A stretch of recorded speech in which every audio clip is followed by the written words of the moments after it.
எதிரிகளை சம்பாதிச்சிடனா பகையை நீங்க சம்பாதிக்க கூடாது. பகை என்பது நாமளே போய் சம்பாதிக்கிறது. எதிரிகள் என்பது தானாய் முளைக்கக்கூடிய களைகள் போன்றது. ஒரு நெல் கதிர் முளைக்கும் பொழுது களைகளும் சேர்ந்து முளைக்கும். அதை தவிர்க்கவே முடியாது. பாருங்க, களைகளை என்ன பண்ண மாட்டாங்கன்னா பிடிங்கிற மாட்டாங்க. ஏன்னா களைகளை பிடுங்கும் பொழுது கதிர்களும் சேதப்படுத்தப்படும். என்ன பண்ணுவாங்கன்னா அறுவடை நாள் வரைக்கும் அப்படியே வச்சிருப்பாங்க. ஆனால் பகை என்பது என்ன? நாமளே போய் சம்பாதிச்சுக்கிறது. அவங்க பகைக்கிறாங்கன்னு சொன்ன உடனே நம்ம போய் மறைச்சிக்கிறது. அவங்க சண்டை போடுறாங்கன்னு நம்ம போய் சண்டை போட்டுறது. அவங்க 2 வார்த்தை பேசுனாங்கன்னு நம்ம 2 வார்த்தை பேசுறது. இதுதான் என்ன? பகையை அதிகமாய் சம்பாதித்துக் கொள்வது.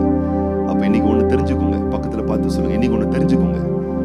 சத்ரு சிரிச்சா ஒரு அல்லேலூயா போட்டுருங்க, அவ்வளவுதான். எங்க இப்படி பேசிட்டாங்க, சோத்திரம் இயேசுநாதரே பேசினாங்க.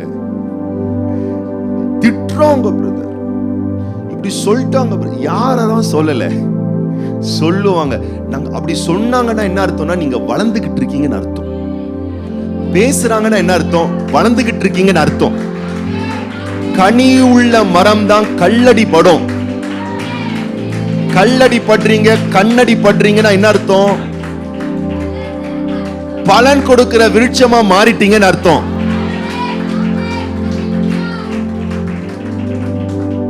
பக்கத்துல பார்த்து ஹேண்ட் ஷேக்கன் பண்ணி சொல்லுங்க, கை கொடுத்து. ரொம்ப சந்தோஷம், உங்களை நினைச்சு நான் ரொம்ப பெருமைப்படுறேன். வளர்ந்துட்டீங்க, பலன் கொடுக்குறீங்க, கனி. அதனாலதான் ஊர் கண்ணு எல்லா கண்ணும் உன் கண்ணு மேல இருந்து உன்னை எரிச்சலா பார்த்துக்கிட்டு இருக்கு. அல்லேலூயா. நீ ஒன்னும் பயந்துராத. பக்கத்துல பார்த்து சொல்லுங்க, நீங்க சண்டைக்கே போயிடாதீங்க, அவ்வளவுதான். அவங்க பேசுறாங்களா பேசிட்டோம், சொல்றாங்களா சொல்லட்டும், நடந்துக்கிறாங்களா நடந்துகிட்டோம். நான் ஒன்னே ஒண்ணு மட்டும் செய்ய போறேன், அல்லேலூயா போட போறேன், ஸ்தோத்திரத்தை போட்டுற போறேன். பேசாம நான் அமைதியா இருந்துட போறேன். ஏன்னா என் எதிரி பெருக பெருக என் பந்தி அளவும் பெருகும்.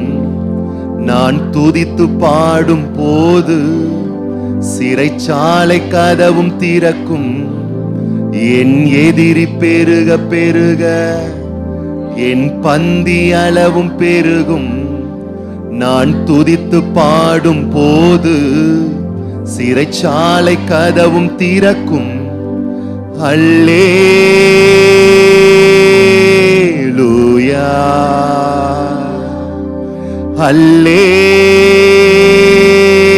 அல்லேலூயா, அல்லேலூயா, அல்லேலூயா,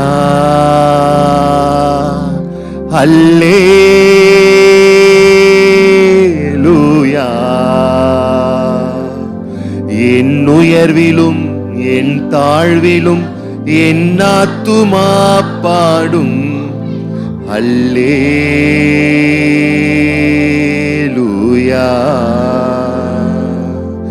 என் உயர்விலும் என் தாழ்விலும் என் ஆத்துமா பாடும். அல்லேலூயா,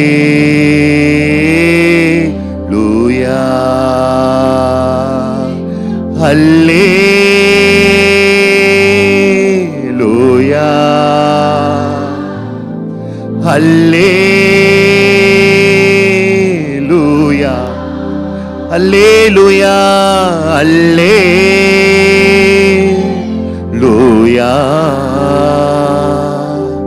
அல்லேலூயா.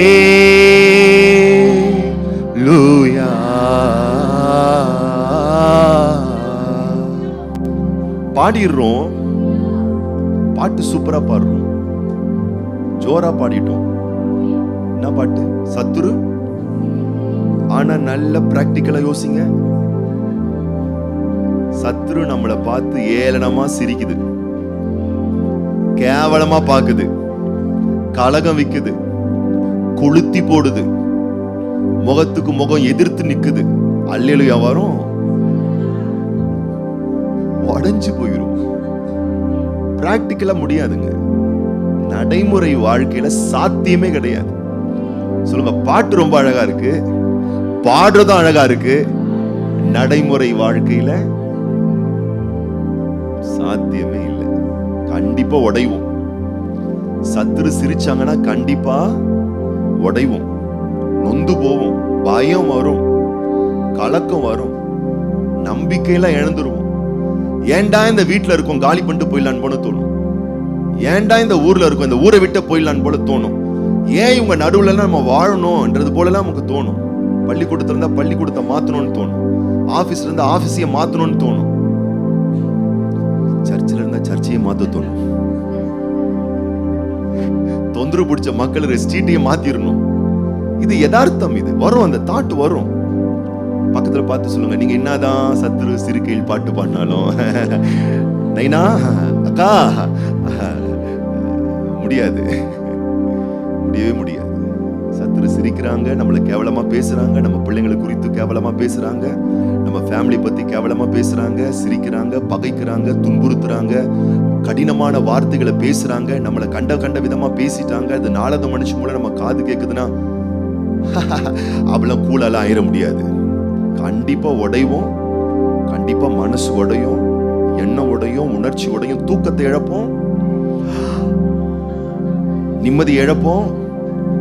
2-3 நாளைக்கு நீங்க பாத்தீங்கன்னா நம்மளே வேற கிடாரி மாதிரி இருப்போம். கண்ணீர் வரும், கவலை வரும், உடைஞ்சு போயிருவோம், பாசிக்கிட்ட வருவோம், எல்லாம் நடக்கும். ஆனா இன்னைக்கு கர்த்தர் தாவீதை போல நம்முடைய ஆத்துமாவில் ஒரு பலன் தருவாரா? சத்துருக்களுடைய வஞ்சக பேச்சுக்கள், கடின பேச்சுக்கள் நம்மை புரிந்து கொள்ளாமல், நம்முடைய உணர்வை புரிந்து கொள்ளாமல், நம்ம ஏன் செய்யறோம், ஏன் அப்படி வாழ்றோம், நம்ம லைஃபை பத்தி யாருக்கு புரியும்? பக்கத்துல பார்த்து சொல்லுங்க, என்னை பத்தி மத்தவங்களுக்கு எப்படிங்க புரியும்? யாருக்கு? அதான் நான் எப்பவுமே சொல்வேன், இங்கே தப்பானவர்கள் நிறைய பேர் கிடையாது, தப்பாய் புரிந்து கொண்டவர்கள் தான் நிறைய பேர். பக்கத்துல பார்த்து சொல்லுங்க, யாரையும் தப்பா பார்க்காதீங்க. ஏன்னா இங்க தப்பானவங்க யாரும் இல்லை, தப்பா புரிஞ்சுக்கிட்டவங்க தான் எல்லாருமே. தவறாய் புரிந்து கொள்ளக்கூடியவர்கள் தான் இங்கு அநேகம். அதனால உங்களையும் நிறைய பேர் தப்பா புரிஞ்சு கொள்றதுக்கு வாய்ப்புகள் இருக்கு. இப்ப நம்ம ஒரு ஜெபம் பண்ண போறோம். என்னன்னா, ஆண்டவர், அப்படிப்பட்ட பாதையில் செல்லுகிற நான் உடைந்து போகாதபடிக்கு என் இருதயத்தை திடப்படுத்துங்க ஆண்டவரே. ஆண்டவரே, சத்துருக்களுடைய சங்கடங்கள் ஏற்படுத்துகிற விஷயத்துல அதை சந்தோஷமாய் சகித்து கொள்ள, அதை பொறுத்து கொள்ள, அதன் மத்தியிலும் அதனுடைய எல்லா வழிகளை கடந்து வாழ, அவர்கள் மூலம் உண்டாகக்கூடிய வேதனைகளை கடந்து வாழ ஒரு உறுதியான ஒரு இருதயத்தை எனக்கு தாரும் ஆண்டவர். சத்துருக்கள் சிரிக்கும் பொழுது நான் உடைந்து போகிறேன் அல்லவா? அப்படிப்பட்ட சூழ்நிலையிலே ஜெபிக்கிற ஒரு இருதயம், துதிக்கிற ஒரு இருதயம், அல்லேலூயான்னு சொல்ற ஒரு இருதயம், ஸ்தோத்திரம் பண்ற ஒரு இருதயம், அந்த கடினமான சூழ்நிலையில் நான் என்னை காயப்படுத்தி கொள்ளாத ஒரு இருதயத்தை எனக்கு தாங்க ஆண்டவரை நீங்க கேட்டீங்கன்னா, கர்த்தர் இன்றைக்கு நம்முடைய ஆத்துமாவில் பலன் தர வல்லவராய் இருக்கிறார். ஆண்டவர் இன்றைக்கு நம்முடைய ஆத்துமாவில் வல்லமையை தர நல்லவராய் இருக்கிறார். நம்முடைய உணர்வுகளை வலுவூட்ட, உணர்ச்சிகளை பலப்படுத்த, எண்ணங்களை வலிமைப்படுத்த தேவன் வல்லவராய் இருக்கிறார். அதனால்தான் வேதம் சொல்லுகிறது, உண்மையிலே பலன் கொள்ளுகிற மனிதர்கள் பாக்கியவான்கள். ஆண்டவரிடத்துல போய் நான் பலன் நான் எடுத்துக்கொள்றேன் அப்படின்னு சொல்ற மனிதர்கள் பாக்கியவான்கள். பாருங்களேன், தாவீது ஒரு சாதாரணமான ஒரு மனுஷன் அல்ல. தாவீது பெரிய ஒரு உறுதியான ஒரு மனுஷங்க, ஒரு ஸ்ட்ராங் பர்சன். அவன் பிசிக்கலா மாத்திரம் அல்ல, மென்டலியும் ரொம்ப ஸ்ட்ராங்கான ஒரு ஆளு. சின்ன வயசுல பாருங்க, இளம் கன்று பயம் அறியாதுன்ற மாதிரி யுத்த காலத்துல போயிட்டு ஜெயிச்சுட்டு வந்துட்டான். ராஜாவை பயப்படுறாரு, போர் சேவகர்கள் பயப்படுறாங்க, ஊரே பயப்படுது. ஒத்த பயலா போயிட்டு ஜெயிச்சுட்டு வந்துட்டான். அப்ப பார்த்துக்கொள்ளுங்க, அவன் எப்படிப்பட்ட ஒரு உறுதியான ஒரு மனநிலை கொண்டவன். ஆனால் 1 சாமுவேலின் புஸ்தகம் 30ஆம் அதிகாரத்தை நாம் வாசிக்கும் பொழுது, தாவீது வாழ்வில் நடந்த ஒரு விஷயம் அவனை உடைத்து சிதற செய்தது. 1 சாமுவேல் 30 சொல்லப்பட்டிருக்கு பாருங்க, தாவீது அதிகமாய் நொறுக்கப்பட்டான், உடைக்கப்பட்டான், உருகுலைந்து போனான். பைபிள் சொல்லுது, வீட்டுல போய் நீங்க வாசிங்க, நமக்கு நேரம் இல்லை பாருங்களேன். பைபிள் சொல்லுது, அழுது அழுது அழுது அழுது அழுது அழுது அழுது அழுது அழுது அழுது இனிமேல் அழறதுக்கு பலனே இல்லை, அப்படி அழுதாங்களாம். அழுது அழுது அழுது அழுது தண்ணியே ஸ்டாப் ஆயிருச்சான். அதுக்கு மேல தண்ணிய வரலையாம். உங்களுக்கு தெரியுமா, ஒரு குறிப்பிட்ட நேரம் வரைக்கும் நீங்க அழுதுகிட்டே இருந்தீங்கன்னா தண்ணி வந்து வந்து வந்து கடைசியில் தண்ணியே ட்ரைன் ஆயிடும். தண்ணி வராது, சவுண்டு தான் கொடுப்போம். மரண வீட்டுல எல்லாம் பாருங்களேன், ஒரு நாள் ஃபுல்லா அழுவாங்க, 2 நாள் ஃபுல்லா அழுவாங்க, அதுக்கப்புறம் பாத்தீங்கன்னா பேன் வாங்க, தண்ணி வராது. எனக்கு நடந்திருக்குங்க அது எங்க அம்மாவுடைய மரணத்துல. 2 நாளா அழுதுன்னு இருக்கிறேன், 3வது நாள் அழ வருது, தண்ணி வர மாட்டேங்குது. தண்ணி எல்லாம் வந்து வத்தி போயிரும், சவுண்டு தான் வரும், வத்தி போயிரும். இங்க அதான் சொல்லப்பட்டிருக்கு, அழறதுக்கு கூட பலன் இல்லையா. அந்த அளவுக்கு அழுதுகிட்டு கழுது கத்தி கதறி புலம்பி வருத்தப்பட்டு கொண்டிருந்தார்களாம். தாவீதும் அவனோடு இருந்த ஜனங்களும் 1:30 நாள் வாசிக்க பார்க்கலாம். 1 சாமுவேல் 30ஆம் அதிகாரம் 4ஆம் வசனம் வாசிக்க பார்க்கலாம். அப்பொழுது தாவீதும் அவனோடு இருந்த ஜனங்களும் அழுகிறதற்கு தங்களில் பலன் இல்லாமல் போக மட்டும் சத்தமிட்டு அழுதார்கள். தண்ணி ஸ்டாப் ஆயிடுச்சு, சவுண்ட் வருது, கண்ணுல இருந்து தண்ணி வந்து வந்து வந்து வந்து அழுது அழுது அழுது அழுது அழுது அழுது டேங்க் காலி ஆயிடுச்சு. ஆனா சவுண்ட் மட்டும் வருது. இப்படிப்பட்ட ஒரு சூழ்நிலை, யாரால் இப்படிப்பட்ட ஒரு வேதனை வந்தது? சத்தமா சொல்லுங்க. சத்துருக்களால், பகைவர்களால் தாவீதுக்கு வந்த ஒரு பெரிய நெருக்கடி. ஆனா என்ன ஆனது? இதே வேத பகுதி சொல்லுகிறது, தாவீது எத்தனை உறுதியானவனா இருந்தாலும், எவ்வளவு ஸ்ட்ராங்கான ஆளா இருந்தாலும், அவன் கூட உடைந்து போகக்கூடிய அளவுக்கு சத்துருக்கள் வேலை பார்க்க ஆரம்பிக்கிறாங்க. எவ்வளவு பெரிய ஸ்ட்ராங்கான ஆள் நாம் பார்க்காத ஆட்களாங்க. வாழ்க்கையில ஒரு வயசுல சத்துருக்கள் மூலம் ஒரு பிரச்சனை வரும் பாருங்க. நல்லா இருப்பாங்க, ஆக்டிவா இருப்பாங்க, பிரிஸ்கா இருப்பாங்க, எப்பவுமே பாத்தீங்கன்னா ஒரு செலிப்ரேஷன் மோட்லயே இருப்பாங்க. வாழ்வில் சத்துருக்கள் மூலம் ஒரு பிரச்சனை வரும் பாருங்க, அவ்வளவுதான். அதுக்கப்புறம் பாத்தீங்கன்னா கொண்டாட்டம் போயிடும், ஆற்றல் போயிடும், ஸ்ட்ரென்த் போயிடும், பராமரிப்பு போயிடும். அப்படியே எத்தனை பேர் நான் இன்னைக்கும் இருக்காங்க, இன்னைக்கு கூட சொல்ல முடியும். எனக்கு தனிப்பட்ட விதத்துல நல்லா இருந்தாங்க பாருங்க. சத்துருக்கள் மூலம் அவர்களுக்கு வந்த சில சிக்கல்கள், பிரச்சனைகள், நிந்தைகள், அவமானத்தில் உடைந்து போனவங்க அவங்க தான். உயிர் மட்டும் தான் இருக்குங்க. சந்தோஷம் போயிருச்சு, லைஃப்ல பலன் போயிருச்சு, முன்பு இருந்த அந்த ஆற்றல் இல்ல, அந்த ஒரு குதூகலம் இல்ல, எல்லாமே உடைஞ்சு போயிட்டு ஏதோ வாழ்ந்துகிட்டு இருக்குன்ற மாதிரி வாழக்கூடியவர்கள் இன்னைக்கு இந்த உலகத்தில் ஏராளமான பேர். ஏன்? சத்துரு வச்ச செய்வின் அது மாதிரி, சத்துருவினால் வந்த தொந்தரவுகள் அது மாதிரி. ஆனா இன்னைக்கு நான் உங்களுக்கு ஒரு நல்ல செய்தி சொல்லுகிறேன். சத்துருக்கள் உங்களை விட எவ்வளவு பெரிய நபர்களா இருந்தாலும், தேவ பிள்ளைகளுக்கு இருக்கக்கூடிய ஒரு பெரிய அடைக்கலம் கர்த்தருடைய வார்த்தையும் வசனமும்.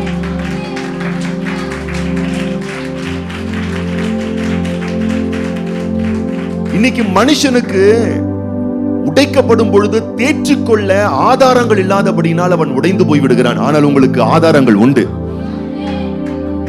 பாருங்க, 18ஆம் சங்கீதம் தொடர்ந்து நம்ம வாசிக்கலாம். 4ஆம் வசனத்திலிருந்து 18ஆம் சங்கீதம் 4ஆம் வசனத்திலிருந்து தொடர்ந்து பாருங்க. மரண கட்டுகள் என்னை சுற்றி கொண்டது, துர்ச்சன பிரவாகம் என்னை பயப்படுத்தினது, பாதாள கட்டுகள் என்னை சூழ்ந்து கொண்டது, மரண கண்ணிகள் என் மேல் விழுந்தது.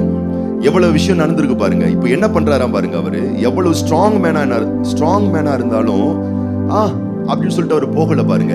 தன்னை சத்துருக்களால் வந்த கண்ணிலிருந்து காப்பாற்றிக் கொள்வதற்கு சில வேலையை அவர் பார்க்க ஆரம்பிக்கிறாரு, சில விஷயத்தை அவர் செய்ய ஆரம்பிக்கிறாரு. என்ன செய்யறாரு பாருங்க, அடுத்த வசனம். எனக்கு உண்டான நெருக்கத்திலே கர்த்தரை நோக்கி கூப்பிட்டு என் தேவனை நோக்கி அபயமிட்டேன். தமது ஆலயத்திலிருந்து என் சத்தத்தை கேட்டார். என் கூப்பிடுதல் அவர் சந்நிதியில் போய் அவர் செவிகளில் ஏறிற்று.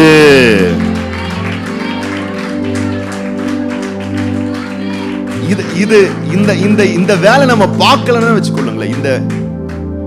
இந்த வேலை நம்ம பார்க்கணும். இந்த வேலை தான் என்ன பண்ணுதுன்னா உலக மக்களுக்கும் உங்களுக்கும் ஒரு பெரிய வித்தியாசத்தை ஏற்படுத்துது. இந்த வேலை தான் அவங்களுக்கு வரா மாதிரியே நமக்கும் சத்துருக்கள் மூலம் இடையூறுகள், தொந்தரவுகள், நிம்மதியற்ற நிலைகள் வரும்பொழுது அவங்க என்ன பண்றாங்கன்னா சினிமா தியேட்டருக்கு போயிடுறாங்க. போய் கொஞ்சம் பார்த்தா கொஞ்சம் பெட்டரா இருக்கும் போல, கொஞ்சம் ஒயின் ஷாப்பு போயிடுறாங்க, கொஞ்சம் பிக் அடிச்சா, ஆஃப் அடிச்சா, கோட்டர் அடிச்சா கொஞ்சம் தெம்பா இருக்கும். இல்ல உலக ஸ்நேகம் ஏதாச்சும் ஒன்று பண்றான் பாருங்க, சிற்றின்மங்களுக்குள்ள போயிடுறாங்க. அந்த நேரத்துக்கு அதுக்கு அவனுக்கு ஒரு பிளஷரை கொடுக்கும். ஆனா மறுபடியும் நைனா எங்க வரணும்? அதே மன இறுக்கத்துக்குள்ளதான் வரணும். அதனால நீங்க பாருங்களேன், சரக்கு அடிக்கிறவங்க தெளி வச்சு அடிச்சுட்டே இருப்பான். சிலர் நீங்க பாத்தீங்கன்னு சொன்னா தெளியவே கூடாதான். சில சிஸ்டர்ஸ் வந்து சொல்லியிருக்காங்க, அவருக்கு தெளியவே கூடாது. அஷ்டு வந்து தூங்குவாராம், மறுபடியும் கண்ணை விழிச்சு பாப்பாராம், தெரிஞ்சிருச்சு உடனே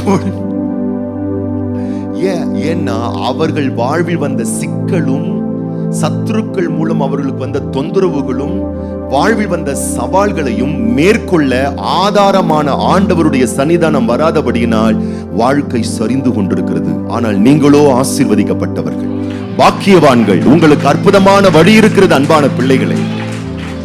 தாவீதுக்கும் நெருக்கம் வந்தது. ஆனா அவன் என்ன பண்றானா, உண்டான நெருக்கத்தில் கர்த்தரை நோக்கி கூப்பிட்டேன், தேவனை நோக்கி அபயமிட்டேன். தேவனோ தம்முடைய ஆலயத்தில் இருக்கிறார், அவரிடத்தில் நான் ஆலயத்தில் நெருங்கி வந்தேன். என்னுடைய சத்தத்தை அவர் கேட்டார், என் கூப்பிடுதல் அவர் சந்நிதியில் எட்டினது. கேட்டுட்டு சும்மா இருக்கிற ஆண்டவர் இல்ல நம்ம ஆண்டவர். கேட்டுட்டு சும்மா இருக்கிறவர் இல்ல ஆண்டவர். எழுந்து வாசிப்போம், என்ன மாதிரி வேலை பார்க்கிறாரு பாருங்க. எழுந்து வாசிப்போம் 18ஆம் சங்கீதம் 7ஆம் வசனத்திலிருந்து. அப்பொழுது பூமி அசைந்து அதிர்ந்தது, அவர் கோபம் கொண்டபடியால் பர்வதங்கள் அஸ்திபாரங்கள் குலுங்கி அசைந்தது. நான் சொல்றேன், நீ கர்த்தரை தேடுற பிள்ளையா இருந்தா உன் சத்ருவுக்கு எதிராய் தேவனுடைய கோபம் எழும்பும். என் பிள்ளைய தொட்டது யாருன்னு இறங்கி வருவாரு. நீ கர்த்தரை கனப்படுத்துற பிள்ளையா இருந்தா 1000 நெருக்கம் வந்தாலும் நான் ஆண்டவர் நோக்கி கூப்பிடுவேன். 1000 நெருக்கம் வந்தாலும் மனுஷன் கையில விழ மாட்டேன். 1000 நெருக்கம் வந்தாலும் ஆண்டவர் கையில விழுவேன். ஆண்டவர் நாடி செல்வேன், ஆண்டவரை தேடி செல்வேன். நீ வந்து பாரு. நான் சொல்றேன், கர்த்தர் அற்புத ரகமா ஒரு சத்ருவோடு அவர் ஃபைட் பண்ணுவாரு. ஆண்டவருடைய கோபம் சத்ருவுக்கு எதிராக எழும்பும். அவர் கோபம் கொண்டபடியால் பர்வதங்களின் அஸ்திபாரங்கள் குலுங்கி அசைந்தது. அவர் நாசிலிருந்து புகை எழும்பிற்று, அவர் வாயிலிருந்து பட்சிக்கிற அக்கினி புறப்பட்டது, அதனால் தழல் முண்டது. வானங்களை தாழ்த்தி இறங்கினார், அவர் பாதங்களின் கீழ் காரிருள் இருந்தது. கேருபீன்கள் மேல் ஏறி வேகமாய் சென்றார், காற்றின் சட்டைகளை கொண்டு பறந்தார், இருளை தமக்கு மறைவிடமாக்கினார். கரும் புனல்களை ஆகாயத்து கார்மேகங்களையும் தம்மை சூழ கூடாரமாக்கினார். அவருடைய சந்நிதி பிரகாசத்தினால் அவருடைய மேகங்கள் பறந்து விலகிற்று, கல்மழையும் நெருப்பு தழலும் விழுந்தது. கர்த்தர் வானங்களிலே குமுறினார், உன்னதமானவர் தமது சத்தத்தை தொனிக்க பண்ணினார். கண்மழையும் நெருப்பு தழலும் விழுந்தது. தம்முடைய அம்புகளை எய்து அவர்களை சிதறடித்தார், மின்னல்களை பிரயோகித்து அவர்களை கலங்க பண்ணினார். உன் சத்துருவுக்கு எவ்வளவு பெரிய வேலையை அவர் பார்க்கிறார் பாருங்க. நீங்க பார்க்க வேண்டிய தரமான வேலையை பார்த்தீங்கன்னா அவர் பார்க்க வேண்டிய வேலையை தரமா அவர் பார்ப்பார். உன் சத்துருக்கள் மத்தியிலே, உன் எதிரிகள் நடுவிலே, உனக்கு விரோதமாய் எழும்பக்கூடிய மக்கள் நடுவிலே தேவன் அம்புகளை எய்வார், சத்துருக்களை சிதறடிப்பார், மின்னல்களை பிரயோகித்து உனக்கு எதிரிட்டு வந்தவர்களை தேவன் கலங்க பண்ணுவார்.